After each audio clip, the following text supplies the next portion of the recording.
Hello everyone, and today we'll be looking at how to create a melee map in the StarCraft II editor. Now just a few notes, I'm going to be making a 2-player melee map. I'm not going to spend too much time perfecting little details just so I can speed up the video along. Also, I'll go over a list that I have compiled as to what I'm going to be helping you with. First, we're going to create a new map, set up the map bounds, set up map info, modify the player properties. I'll talk to you about views that I recommend having on and how to change map textures, and I'll also help you with a couple of hotkeys I recommend knowing and using. We'll actually do the map, terrain, units, doodads, paving, points, and terrain textures. We'll generate static shadows. We'll generate foliage, edit water, export map image, and finally publish. Now, we'll get started right now. We're going to press either File, New, Control-N, or this New button. We're going to click File, New. We're going to choose a melee map under the document type. Click Next. You can either use the Heart of the Swarm expansion pack, which gives you Heart of the Swarm tile sets, or you can use Wings of Liberty, which gives you the old Wings of Liberty tile sets. We're going to use Heart of the Swarm. Click Next. Now here's where you'll configure your map. You can set the bounds of your map, the actual map size, and we're going to just stick with 160 by 160. Now these are all multiples of 8, and we'll talk a little bit about why they're multiples of 8 later. We're just going to use 160. You're going to make sure that's checked, and you're going to choose a texture set. Now this isn't official, so you can choose whatever you'd like to start out with. I'm going to be using Belgier, which actually we're already on right now. And you can choose whatever the starting texture will be, which is what the map will look like from the very beginning. Now this also isn't permanent. You can change the textures in-game. We're going to leave this at 8, the base height. We're going to leave this add random height unchecked. Now if I have that checked, I can choose to have the strength and variability in the height of the map, so it'll create little bumps and noise in the map. So we're just going to leave that unchecked because it's clean to use the default. We're going to click OK, and we got our new map. So now one thing that we're going to be setting up is the map bounds. So we're going to go into Map. We're going to go into Map Bounds. And here is where we're going to set the size of the map and our playable bounds. Now I'll talk a little bit about what all of this is, why we even need to set this up. This gray area is what will be loaded as the map. Anything beyond this area of the gray right here will be void. There will be nothing there, and you'll just see a black border. Now this highlighted area, not the yellow, just this highlighted area, that's where you can actually move your camera. Now you can see outside of this area, but you can't move any units outside of this area, and you can't actually do anything else outside of this area. So this yellow line is the playable map bounds. You're going to want to try to build inside of this area, just to be safe, because that's what renders on the mini-map down in this corner in-game. So we're going to leave it at default. Well, actually, we're going to change it, but I'll show you what we're going to do so that we know how we're going to modify this. Now coming back to the tiles, you're going to press G, and this will toggle the map grid. If you press it once, you'll get this big grid. That's what we're going to be using for most of this. If you press it again, you'll see the fine grid. This is mainly for placing units and doodads, and it's kind of hard to look at when you're just editing the map in general, so we're going to keep it at the large grid. Now you can see that if I go to the fine grid, there's 8 little boxes going up and left and right in each big box. So my 180 map bounds, there are 180 little squares along this edge and 180 little squares along here. So that's basically it for the tiles. So now we're going to clean up this part. Now how we're going to do that is you can see right here that the blue bounds is not lined up with one of these red bounds. Now we want to line that up because it's much easier to copy the map and it's easier to find the center of the map. Now we can see that this needs to move down 4 little blocks. So we're going to go into our map bounds, and we'll move this down 4. 1, 2, 3, 4.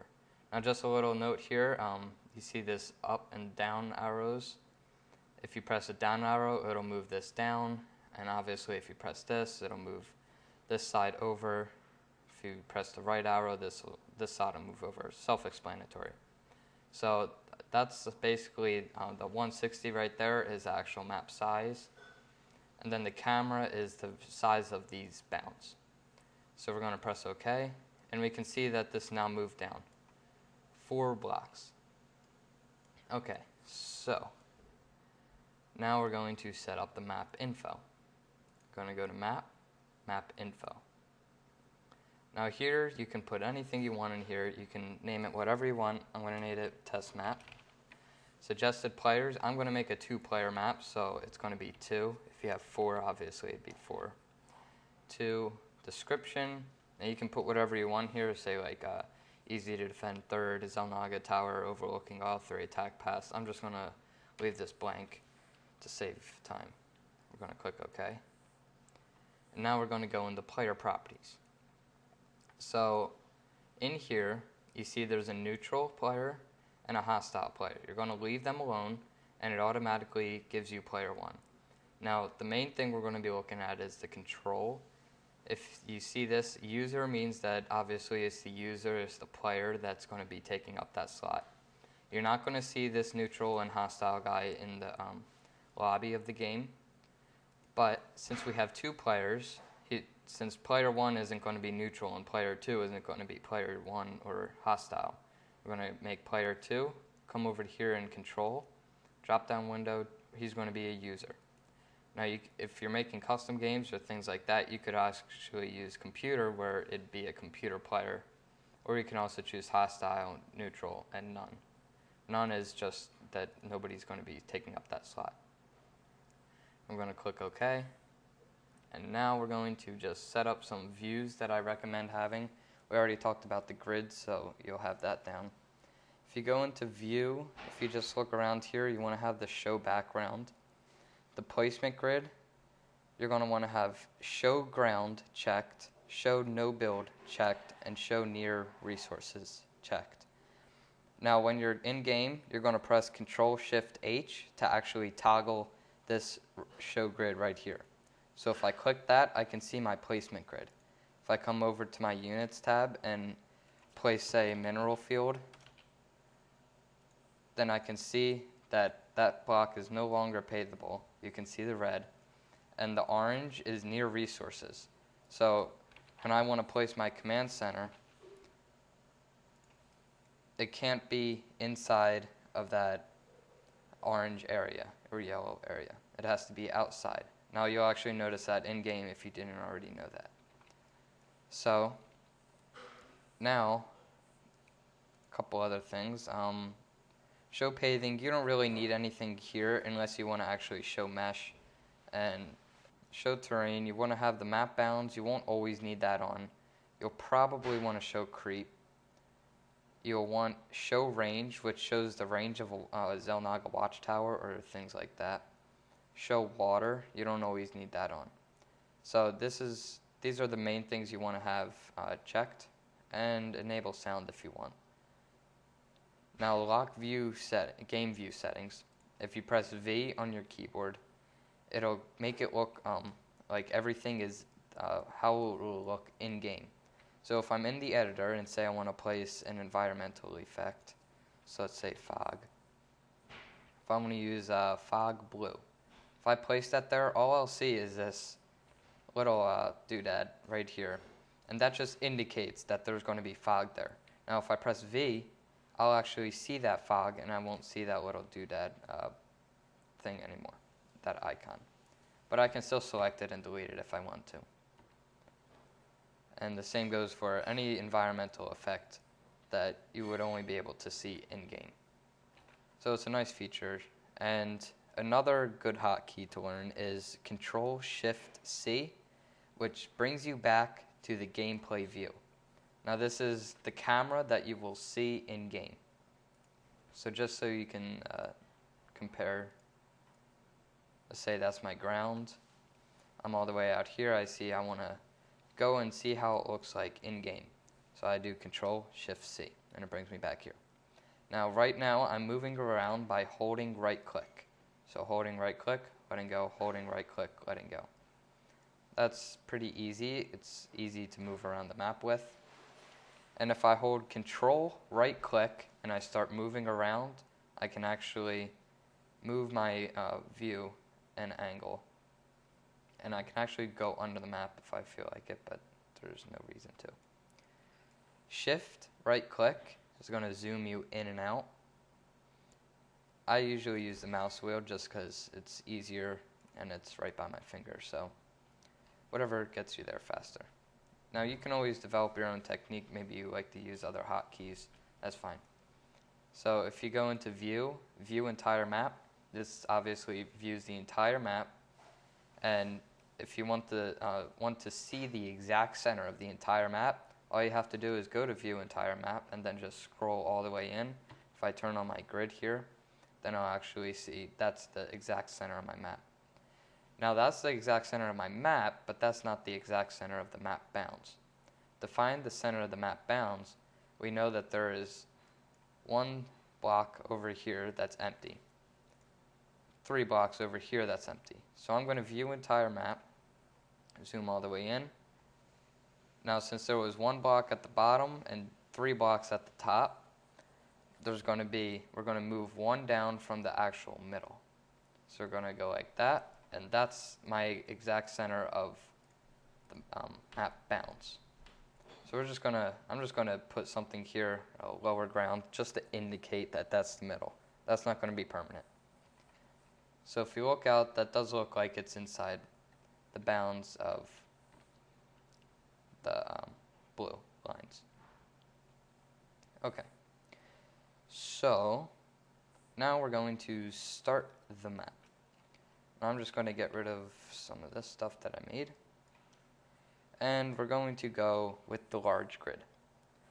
Now if you come into here, make sure you're under terrain, or you press T on your keyboard, and you come here to cliff. You can use raised cliff, and you can choose either man-made cliffs, that looks like that, or organic cliffs that look like this. Now if I want to compare the two, I can actually merge them together, but depending on your settings, it'll kind of just make it look like it cut off right there, and it looks pretty ugly. Now there's a doodad that you can put in there to actually make it look like they're joined naturally. So if for some reason this isn't what happens to you, that's probably because if you go into Tools, Brush, Allow Cliff Merging is not checked. If you want to make sure that that's checked so that you can have that. If it's not checked, then I believe something like that is what happens. Yes. And you see it doesn't join, it just kind of pushes everything else away. So we're going to leave that checked. Allow cliff merging. Okay. So we're going to use organic cliffs, and here's your brush size. If I use the max size, it's a large brush size. And if I use a small size, it's just a very small. So I'm going to leave that up. I'm going to leave the speed at very fast, which is how fast it actually, if I go like that, you can see it stutters when I move around. If I use very fast, then it goes pretty smooth like that. I'm going to use the circle shape, and I'm just going to make a main base here. Now try to build inside of these yellow lines, and make something like that. Now one thing you want to avoid doing is making anything that is too square or blocky. And this is something like a main base that looks like this, or having a natural that's like dug into here and you're using the square tool. You never want to make anything that looks like that. My rule is when you're making, say like a circular area like this, you never want to have too long of a straightaway. By this I mean right here you can see that that's over 8 squares of 8 little squares of a long straightaway. To kind of fix this, I'm going to lower the cliff, the size, use same level cliff, which will modify that same level that I'm on so that I can go like that. And I'm just want to push these corners in 1. And it makes it look a little more natural. I'll push this side in. And this is okay because it's not too long. And that looks pretty good, so everything looks natural.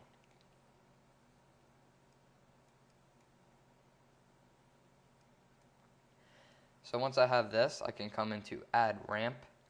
Now this will add a single ramp to your map. To add a large ramp, you want to click here and just kind of move back and forth, and you can widen it. But that's not for my main. For my main, I'm just going to be clicking once right here, and I want this size of a ramp. Now you always want it to be on a diagonal, or else it makes walling off difficult and almost impossible. Messes up with all of that. So now that I have that down, my natural is going to be somewhere around here. So I'm going to, in my version of the map, I'm going to be lowering all of this and making it like a chasm. So I'll be lowering the back end of this main, like so. So since my natural is going to be here, I'm going to come in and use a smaller tool size to modify this. Then I want to come big and just finish off the big areas. Okay, so this is going to be my natural. Now you can notice right here that this is a very long straightaway, and so is here. So I'm going to push this in, and since my minerals are going to be here, I kind of want this area to be a little larger, so I'll just add that area. Now it looks a lot more natural and it flows easier. So I'm going to finish a little more over here. Now I'll also talk to you about copying and pasting. So you never want to go too far on the other side of the map, because we'll copy and paste that and it'll be perfectly symmetrical. And I'll also talk to you about paving so that we'll make sure that no units are able to come down here and exploit this space. Okay, so now that we have that down, you're going to add a third and anything else you really want to add. Now once you have all your terrain down, you're probably going to want to add mineral fields. To add mineral fields, you come over to this unit tab and press U. You're going to go into the search and you'll type in mineral. And you'll see under resource mineral field. Now you want to make sure your view is tree and not list, just so you can actually see what's a resource and you can see a little picture. So mineral field. Now this is what some people think is a little tricky, but as soon as you see somebody else do it, it's very easy. One rule is you have to have 8 mineral fields. So right now I have 4, 5, 6, 7, 8. You also need 2 Vespine geysers. Now one thing I see in a lot of maps is people try to be exotic. They try to make it their own map, and they decide, oh, they only want maybe 2 mineral fields and 1 Vespine geyser, or they just want to mix a bunch of mineral fields, rich mineral fields in here. You want to stay standard and try to follow the map rules that, say, Blizzard makes or any ladder map you see. So now to actually see that our mineral fields are set up properly, we're going to do Control-Shift-H and we'll see this grid. Now I can see that if I move this out, I can see my no build area, so I can't build a command center inside this area. So if I move this, I want to try to get things as close as possible to the command center without being so close that it just looks like a plain square, like that. I don't want that, But what you should start out as is make a square in the first place, and then just kind of move this down and around like that. Move that back one, move that down, maybe move that down, and that over, and that over. So now it kind of looks like a more natural mineral field. I might move that over too. So now I'll select this, and by hold drag, and I can just move this whole area around. Now I'll place it about here. Now this is actually a very small base, I'd say, so probably make yours a little bigger, but like I said, I'm not going to spend too much time just going into the little details. So now I'll do Control-Shift-H again, and I come back to my regular grid, and if I want to place a command center there, I can see that if I line it up good, that's where it's going to be. Okay, so I'm also going to add another mineral field right down here. Now I'll just do this a lot quicker than the last one, just so I can move along it. You want to make sure you have a 5x5 area over here also.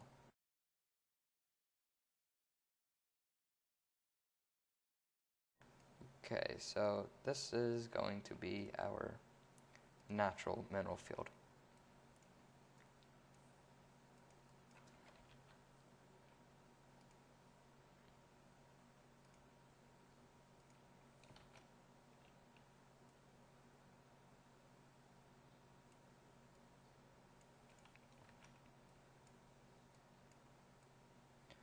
Okay, so now that I got my mineral field there, I created two separate mineral fields.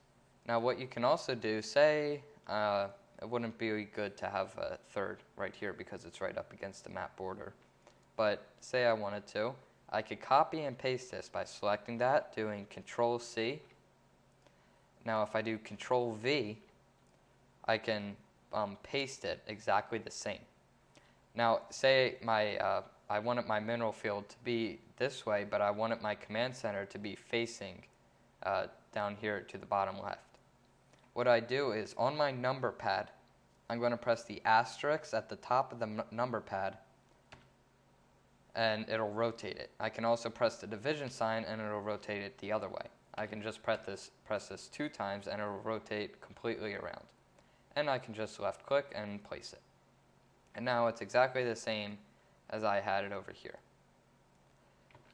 So I'm going to get that out of the way. And now we're going to add some doodads.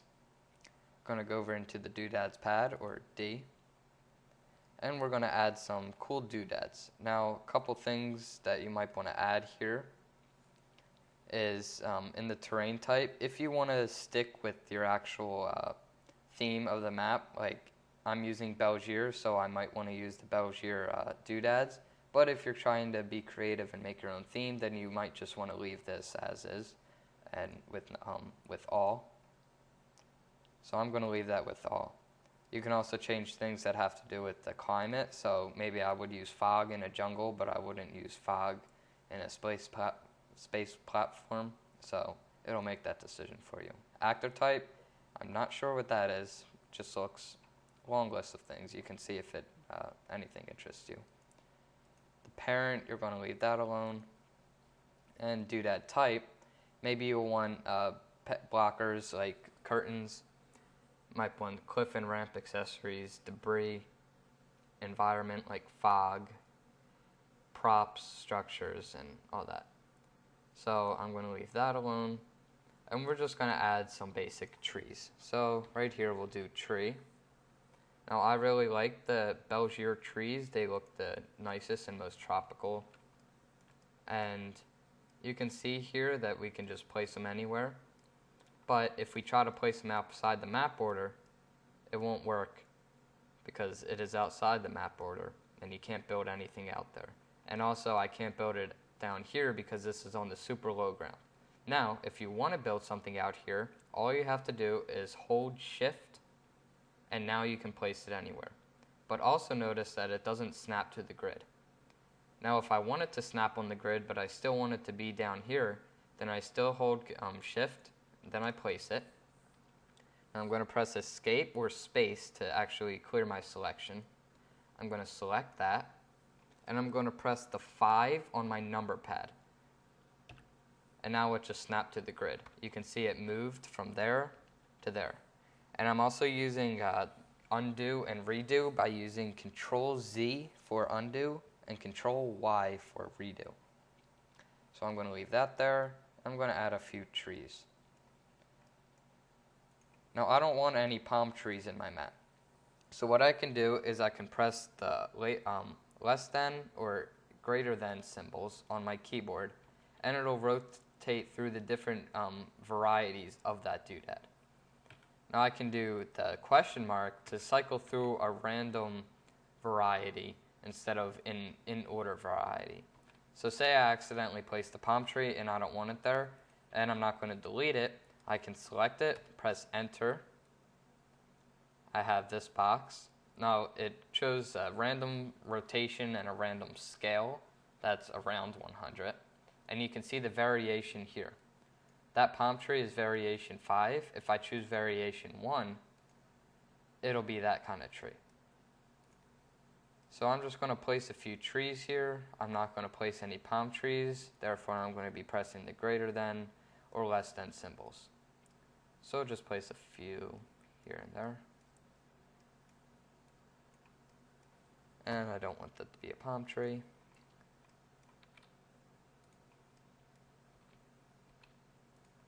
Okay. So what I'd recommend is not to use, not to have things not snap to the grid.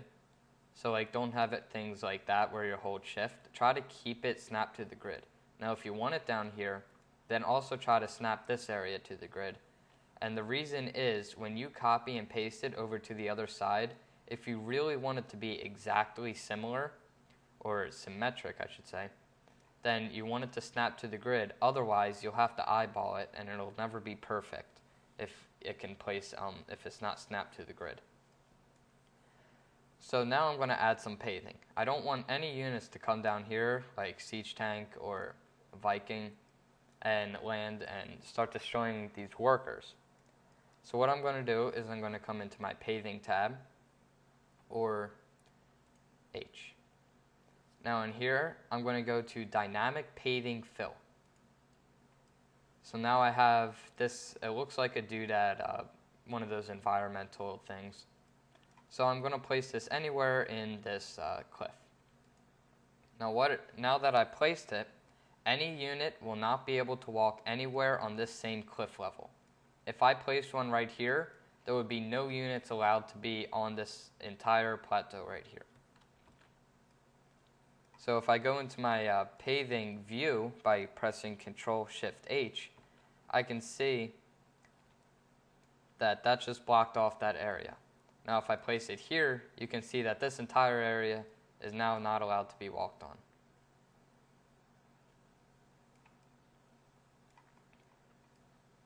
So now I'm just going to add more and fill in these areas. And sometimes when you have skinny areas like this, it's not going to fill anything over here. So just put one there. And that went pretty far. That went all the way around here. I'm going to place one there. Okay, so now no units will be able to walk anywhere in these little areas. Now say I don't want any flying units to be around this area. Maybe I don't want them camping too far out in the side, or maybe I'll have a bunch of tall doodads that I don't want the air units glitching into. So I'll place that there, and no flying units will be able to come in this area. So now actually we're going to go back to that mesh. We're going to go to View, Show Paving, and we're going to check Show Unpavable Air. And then we're going to click Show Mesh. So after you do that, you'll actually see where air units will be able to go.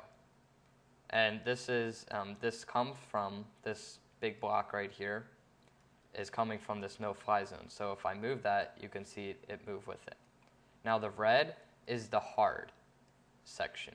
So when an air unit comes in contact with this red, there is absolutely no way it will be able to come into this red area. If it comes into the blue area, that's okay, but it'll slowly push it out of its way until it comes out of the blue area. Now to change this, say I don't want any unit to ever become in this blue area. So I'm going to change the soft radius. I don't need a soft radius. And I'm going to change the hard radius to say 3. Now no unit will ever be able to come in this red area no matter what. And once they come in contact with this red, they're just not going to be able to go in. They're not going to start flying away. Now I don't actually need that in this case, but say you'll have those big doodads, then you might want to use it for something like that. So I'm going to select it and press the delete button. And now I'm going to move on to points. So we're going to click this points tab, or P. And for our start locations, which is where our guys or players will start out in the beginning of the game. So you're going to click that, start location, and you're going to see this. So you're going to place that anywhere inside your mineral fields. Now you want to make sure that it's not right next to the mineral fields, otherwise nothing will be able to build and the game will just be messed up when you go in the game. So you're going to make sure this comes in contact with both edges and click. So that's player 1's start location. Now the start location will be randomized unless you specify when you set up the teams. Now we're not actually going to set up teams because we're just going to have the start location be random every time. And normal points, you would only use them for custom games. Sound emitters in 3-dimensional, you probably won't need 3-dimensionals in melee maps. So I'm going to press escape or space to clear my selection. Now we're going to go into terrain textures. So we're going back into the terrain tab. We're going to click this texture. And we're going to use add texture. Now remove texture, uniform texture, replace texture, smudge textures, blur textures, and fill textures. There are other tools that are in addition to add texture. So I'm going to shade this area. Oh, also I'm going to get rid of the placement grid so I can see my terrain better by doing Control-Shift-H. And I'm going to use add texture. I'm going to set the increment to maybe around 37. Now all the way up, you can see it's a solid line. So you can see the inside is very solid. If I turn the increment down to say 24, then it kind of slowly fades like that. Now the size, we know what the size is, and the speed, we know what the speed is. Now the style, that's going to be an airbrush, so it looks like, so the solid is generally solid, the center is solid, sorry, and the outside is fades into the distance. When we're using paintbrush, it fills it almost like a solid. So you can see right there, it's a pretty fine line right there. If I use the noise, it kind of pushes it in a random area, kind of like all over my center area. And my fractal kind of does the same thing as the noise. Now the variability and the noise, that just has to do with how random it is within that area. So if I can turn that up to 1, it's a little more random. It's kind of hard to see. Okay. So now I'm going to make this area more like a small tiled area. I'm going to turn this down. Okay. So I'm going to turn the increment up a little bit, and I'm going to use the airbrush. So I'm just going to paint in this area. Also the fall off shows where it starts to blend into the distance, and you can see on my little preview right there. I'm going to change this to maybe 42. And I'm just going to start painting this area. And I want everything to be smooth. When you wouldn't want something to be smooth is maybe when you want like a newly built area or maybe a space station and you want everything to look like it hasn't eroded, or you want it to look really cool and man-made. And in that case, you probably, within textures, you maybe want to separate one texture from another with a doodad or a decal. So now I have this general area. And I might want to use dirt light to kind of make it uneven around the sides, like that. So it kind of looks like the dirt came over from the edge. Now also, what some people do, I see, is they might want to make it look like there's been another command center there before, so they'll kind of make this area look like it's been landed on. So I might use something like a dark dirt, so you can kind of pay this area. Now you want this to be lighter than usual, so you want to turn the increment all the way down. And just kind of make little areas of dirt. Now you don't want to be too sloppy, otherwise it'll look like crap, basically. If you're too neat, then it's going to look pretty unnatural, depending on what kind of map you're creating. So I want to do the same for here. I want to add maybe a little dark dirt area, and I want it to be a grassy area. So I'll turn the increment up, and I'll just make this light grass. Now I might want to just do little clicks here and there instead of actually holding down the click button to make it more natural, and it blends in better. Now notice I'm not just doing the entire map yet, and I'm just clicking around. Alright, now I want to add maybe a little cliff here. So I'll turn this down, and I want to make a cliff right here. Now like I said, you don't want it to be like a perfectly square area like that. You want it to make it look like it naturally came there. Now we'll go back to our texture. And now we can actually fill this. So we'll use fill texture, and I'm going to use large bricks. So I can use click that, and click anywhere inside this area, and it'll fill that entire area with just that texture. Now I want to go back to add texture, and I want to make it look like there's actually still been some dirt that came up on this ledge. So I'll go to my dirt light, turn the increment down, turn the size a little bit up, and I'll just gradually click around this area, and it blends in a little nicer. You might want to create different layers, like say you want it to be light out here, but you don't want it to be light grass up in here. So do a little something like that. Try to define some edges and add a little more detail.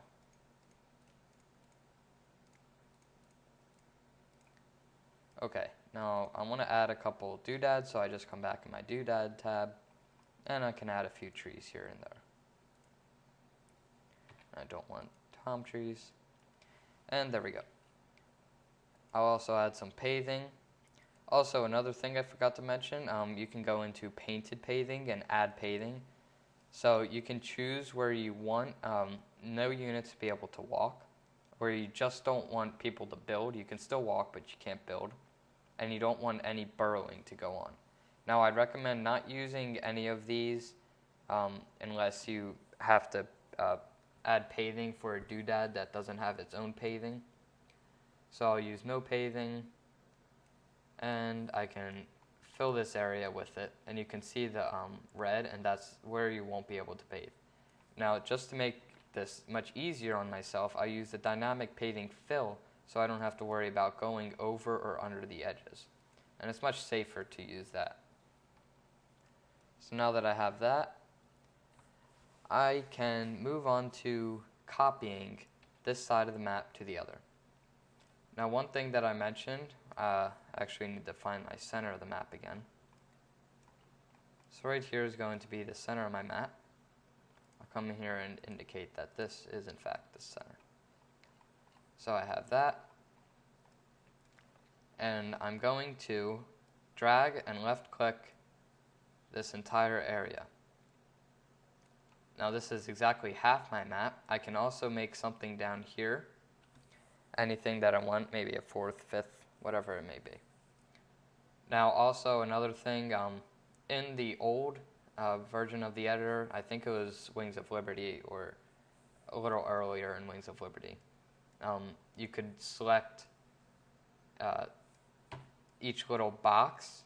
So like you could actually select just these 2 boxes if you wanted to, or maybe just these 3.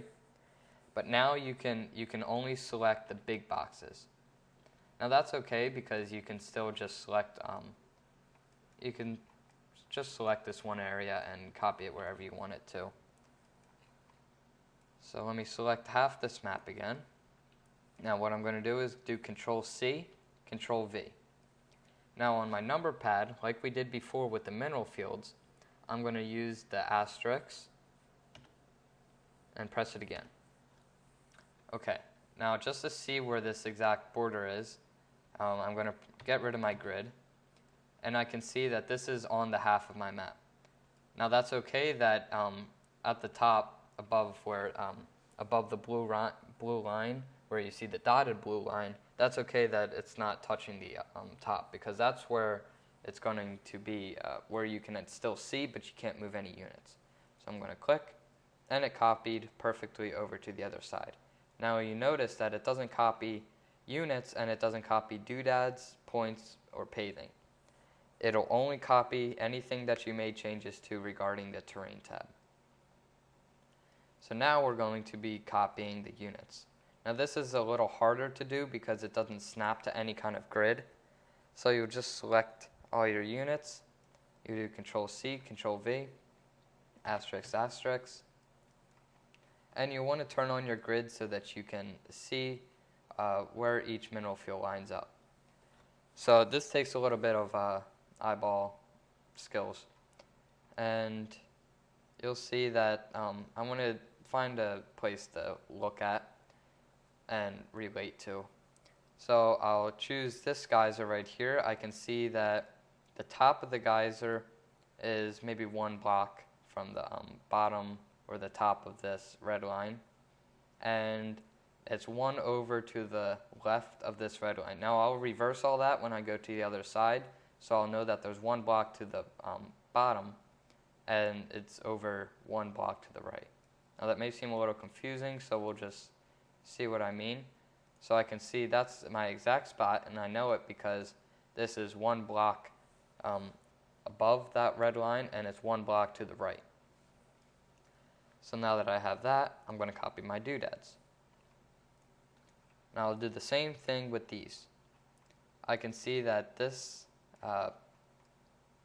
tree right here is sort of on this edge, and it's toward the top.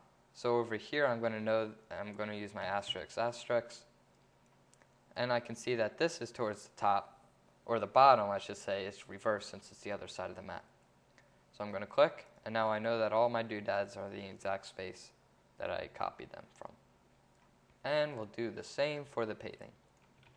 Select all the paving, Control-C, Control-V. Now you don't have to be precise with these because they block off the whole area anyway. So just as long as you go into Control-Shift-H, you can still make sure that all this area is not pavable, so you don't have to worry about that anyway. Okay, so now what you would do is just finish the rest of the map. You'd copy things over as you work on it. And there we go. So now we're going to add some finishing touches. We're going to generate static shadows. Now what this does is it makes the shadows look better in-game. Now I'm not sure if that's exactly accurate, because I would think that they would generate static shadows when you're publishing the map anyway. I don't know why they make you do it manually, but just so you're on the safe side, do it anyway. You're going to go to Data, Generate Static Shadows, and it's pretty quick depending on your computer, and it generates the static shadows. And then after that, what we're going to do is generate foliage. So this basically creates little doodads on the ground for you, and you can choose its density. So we're going to go into Foliage in the Terrain tab, and you can choose where you want it to generate foliage and where you don't want it to. So say I don't want any foliage to be in the main base. So I'm going to click disallow foliage. I'm going to choose my size, maybe 10, and I'll just go around this area, and you can see where it's not going to choose to add any foliage. So I'll add some of that. And say I accidentally go like that, I'll just go to allow foliage and recover this area because I still want foliage to be there. Okay, so I can either go to generate foliage, or I can go to my data generate terrain foliage. But I can choose the density, so if I choose a really high density, it'll place a lot of mini foliage doodads on the ground.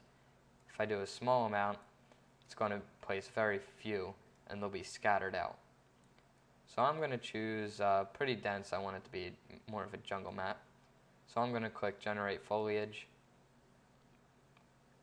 And you can see on the ground here, unlike before, now there's a bunch of doodads on the ground.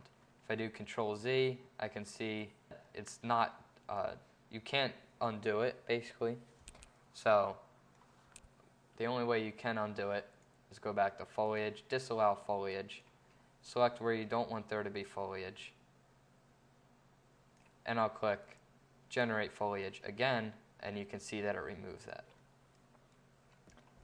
So that is it for generating foliage, and I'd also recommend after doing that, go to Data, Generate Static Shadows, just to be safe again.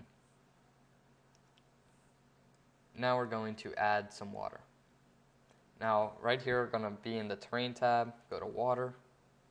Now, I'm not sure if you'll get this screen. I'm not sure what it is. I've always been getting this with the new editor. I haven't been getting it with the old editor. It might be because of the new terrain, but this doesn't really mean anything. It's okay. So, add water.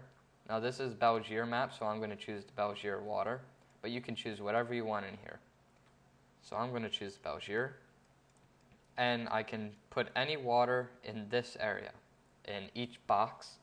I can put water wherever, but I can choose the height. So right now I can see that this water is right where I need it. But then when I look over here, I can see that it covers everything. So to fix this, I'm going to go into my height, and I'm just going to move this box down. So now I'm just going to fill in the areas that I need to be filled with water. And also another thing I forgot to mention, when you copy and paste this terrain, you can see how it copies. So it'll copy water too. Now say you don't, you want to change little details about it. The water, you can go into edit water, selecting the right water. Okay, so I can choose the height, and you can see it change in real time. You can change the color, which is really just a tint. So say I want maybe a yellowish water. It's kind of gross. Orange. Be whatever tint you want, and you can change the intensity. So the alpha just makes it more of a harsh color, and then it makes it more transparent the lower alpha you go. So I'm going to use maybe white. So it looks bright. Now, show water boxes. Say you actually want to cover the entire map with water, just to be safe if you make any terrain changes. You can see if you've missed a box anywhere, and it'll show you. Now you actually see how it does that if you chose to do that, but I'm not going to show that now. Go into texture, and you can set all of these things. The color fall off will will choose where you want the where you want it to be transparent and where you want the color to be taking place. So if I choose this, that means the white will come all the way to the surface, and you'll see the white as soon as you look at the water. Then if I choose low, fall off, then you'll see that the water, or white water, you can see all the way to where it starts to fall off. So texture roughness, you can just see some of the changes. You don't see all the distortion as much. And it's pretty self-explanatory when I actually move the checkbox or the boxes over. So you just have to eyeball it and see what you think looks realistic or what you want it to be. So the mesh roughness, that chooses the little waves that you see in the water. Probably realistic to go with something like that. UV rotate depends on, it shows where the sun is coming from. And the flow direction, self-explanatory. And the flow rate, you can make it like a river where it looks like it's flowing very quickly. Now unfortunately this right here, this the cliffs doesn't actually look like it's going with the flow. So like the water is moving very quickly that way, but you don't see very large waves. So that's kind of a flaw. So just keep it at that. And the reflection. Now you can see the little movements of water at the very bottom of the ocean. And that's either, I don't know why it gives you a sliding bar, because it's basically either on or off. Specularity, that's basically on and off too, depending on the scale. And you can see some of this it's just how the sun reacts. So you can kind of see here, you can sometimes maybe when you look in the real ocean, you'll see like part of it looks lit up to you or something. Reflectivity power, that'll basically show the sky. So if I have that at nothing, you can see like a sky. And then I'll actually see the bottom with that. I'm going to leave it at somewhere around 0.42 because it kind of shows both the bottom and the sky. Now, distortion, I'd probably have something maybe around here. That looks good. And refraction distortion. That's a hard change to actually see, depending on what you're looking for. So, going to press refresh terrain objects. Okay. And now we have our custom, basically water. And now from here you can see wherever I am, sometimes it looks very reflective. But when I'm on an angle, like I am in game, then it looks more realistic. Now another thing I also promised you guys is that I'd show you how to do the texture. So, we're going to go to Map Textures. Here's my texture set. Like I said in the beginning of the video, this will be not permanent. So, I can change this from here. I can change this to whatever I want, and it'll change all the in-game textures. If I click OK, yes, might take a second, and it just changed all my textures. So this is what it would look like if I had the Haven texture set. Now say I don't really like this kind of dirt. I'd rather have the Belgier dirt, but I like this grass, so I will keep that grass. So I'm going to go to Map Textures, and we'll go to Modify, and it'll bring out the data editor. Now don't be overwhelmed. This is pretty easy to use if you just see what I'm doing. You're going to go to Textures Blend. Actually, depending on how you set up the editor, make sure that you have these all checked and pressed as I do. So you want, I don't think that matters, yeah. You want to make sure that everything that I don't have clicked, I want you to make sure that yours is clicked where mine is clicked and not clicked where mine is not clicked, just so it looks exactly like this.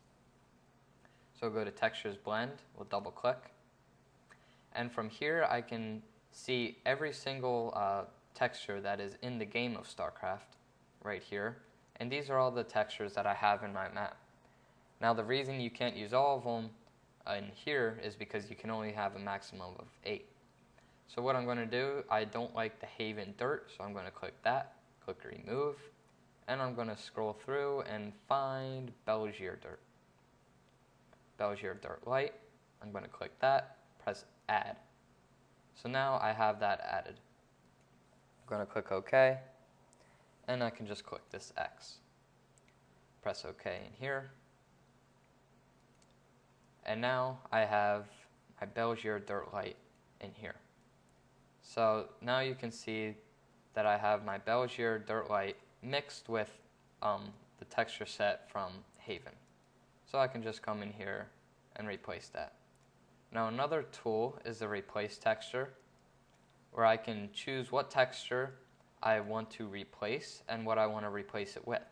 So say I don't want this grass here.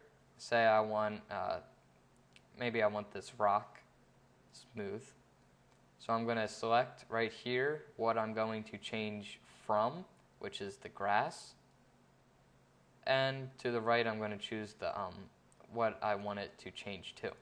So I'll just click around here. Actually, oh, this isn't grass. Okay, it's grass dark. Sorry. And and you can see that it only replaces the grass. So I can go like that all I want, but it'll only replace that dark grass. Okay. Smudge textures, that basically just takes whatever texture you last clicked on. So I don't even have to click anything over here, and I can start going like that.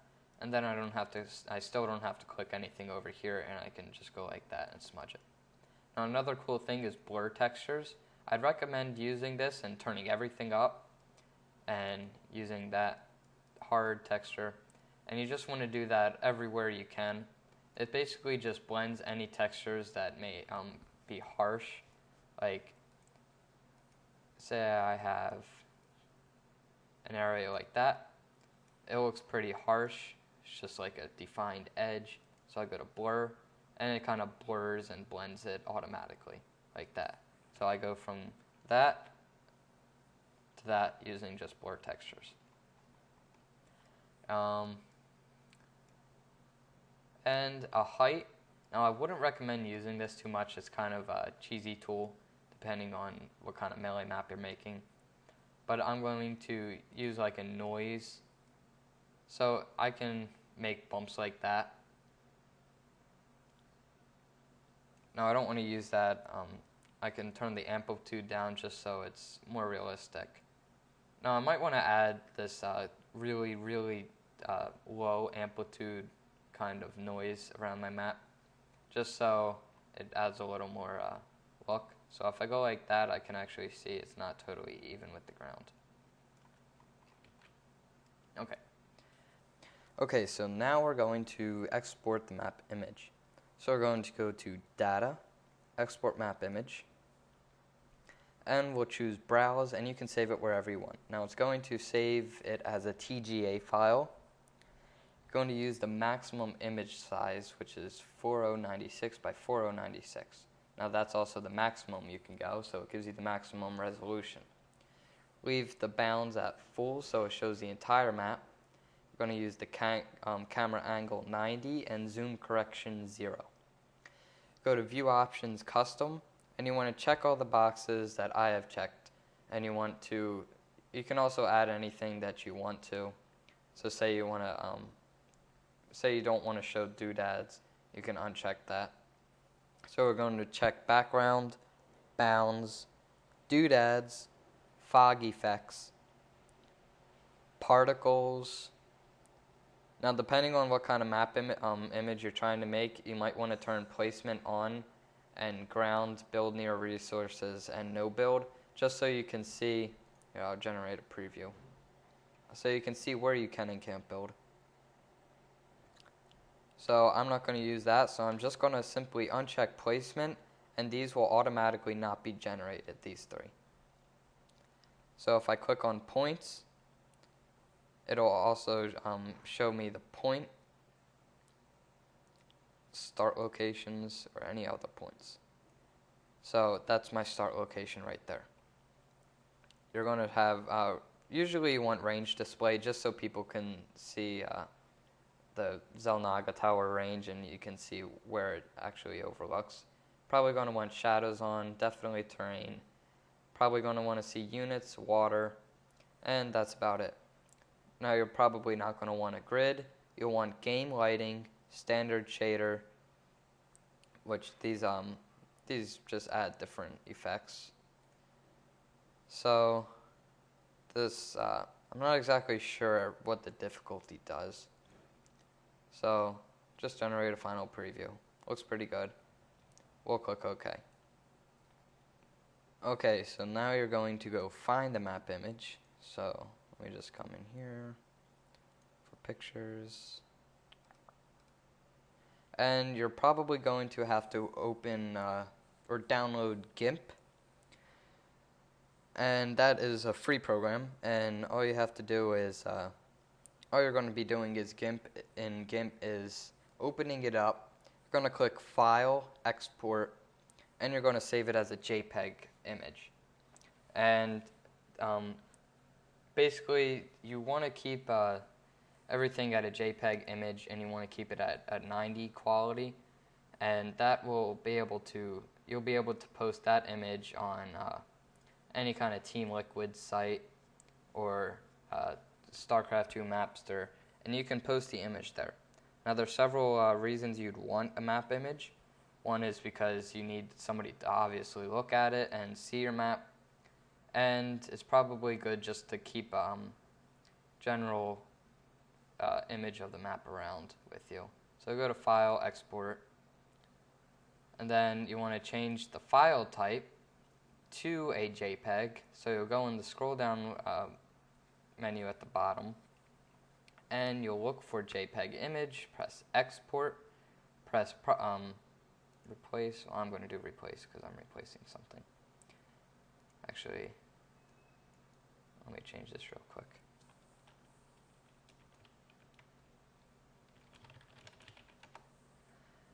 Export quality 90, export, and it's saved as a JPEG image. Now that we have that, we're going to finally publish. Let me also save this map because it will not let you publish without the final changes being saved. So I'll name it test map. Go to File, Publish. You have to log on.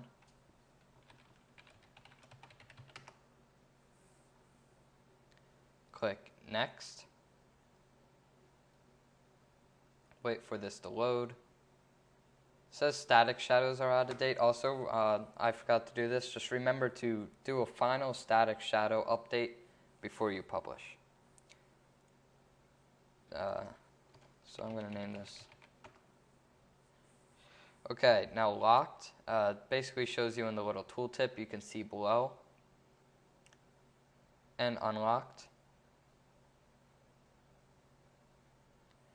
Now you're going, before you actually start, when you publish your map for the first time and you plan to make changes, publish it as minor so that it makes it a version 0.1, and you want to release it as usually public.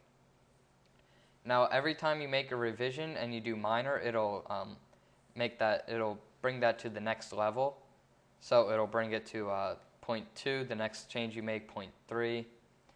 And then after you decide that you've done enough changes and you're ready to, I don't know, maybe submit it to a map pool or something, or map contest, then you'll finally do major. And then it'll make it version 1.0, no matter what your minor revision is down here. So we'll do minor, and we'll do a locked map. Now, I'd recommend always doing a locked map just so nobody can come in and steal it for themselves. Now let's do next. It's preparing everything. And this is everything on your account. You can't go over 20 documents, and you can't have more than 157 megabytes of file storage. So you're going to press OK. I'm not going to press OK because I'm not going to publish the map.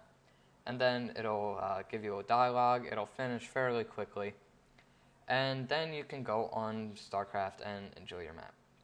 So that is basically the end of this map making tutorial. and hopefully you develop some creative ways to do specific things with the map editor. It's a very powerful tool, very fun and easy to use once you actually learn it, and hopefully you learned a lot from this video. And so that's about it. Hope you enjoyed watching, and see you later.